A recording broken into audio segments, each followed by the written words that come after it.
دیکھیے، اگر ہمیں کسی شعبے کے بارے میں علم نہیں ہے اور جانکاری نہیں ہے تو ہمیں اس پر بات نہیں کرنی چاہیے۔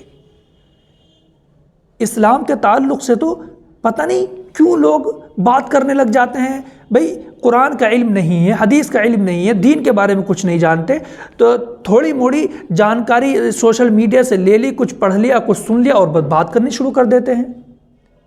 ابھی ایک مسٹر ریئیکشن والا کے نام سے فیمس ہے، اب وہ دین کے تعلق سے اور علماء کرام کو نصیحت کر رہا ہے کہ یہ نہیں کرنا چاہیے تھا، وہ نہیں کرنا چاہیے تھا۔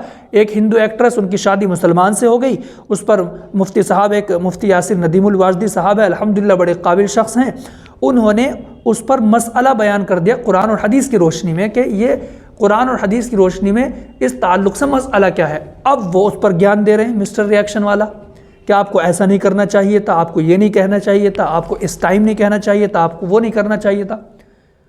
اب بتائیے کہ علماء کرام کو اور عالموں کو جنہوں نے پوری زندگی قرآن اور حدیث کی تعلیم کے لیے گزار دی ہے، ان کو ایسے لوگ کیا کریں گے؟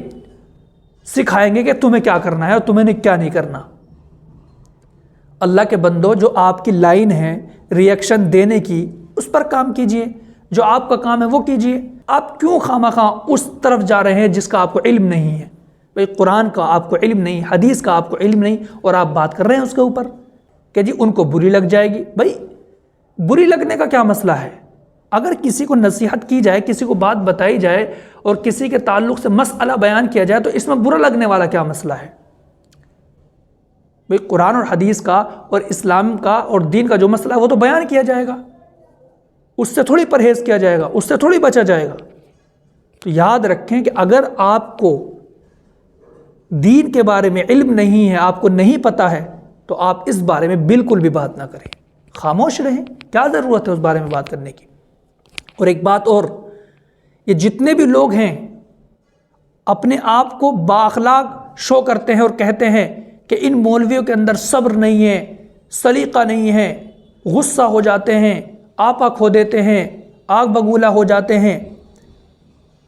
بھائی جس کو جس چیز سے محبت ہوگی اور جس کو جس چیز کی ذمہ داری کا احساس ہوگا، وہ اس کے بارے میں کبھی غلط نہیں سن سکتا۔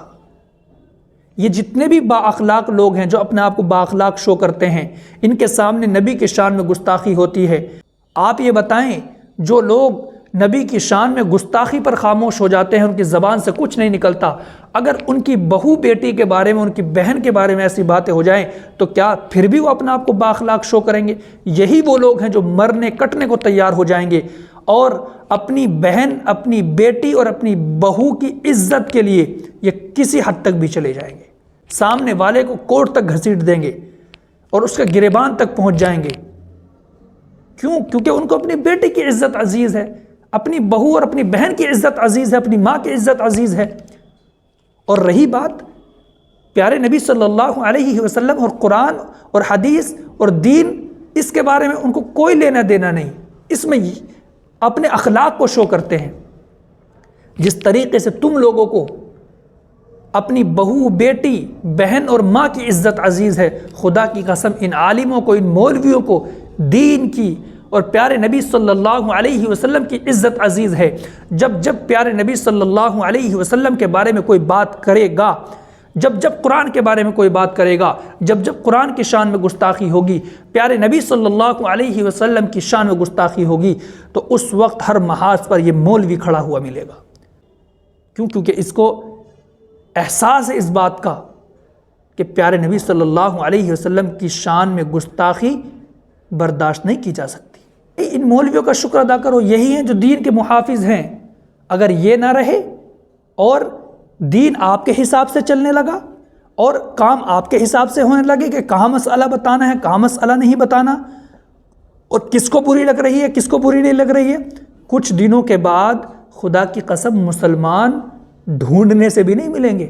سورج کی روشنی میں ٹارچ لے کر نکلو گے لیکن کوئی ایمان والا نہیں ملے گا۔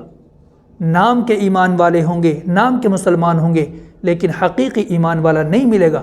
ان مولویوں کا شکر ادا کرو کہ یہ محافظ ہیں دین کے، اور یہ ہر اس محاذ پر مل جاتے ہیں کھڑے ہوئے جہاں پر نبی کی شان میں گستاخی ہوتی ہے، قرآن کی شان میں گستاخی ہوتی ہے، دین کے بارے میں کوئی بات ہوتی ہے،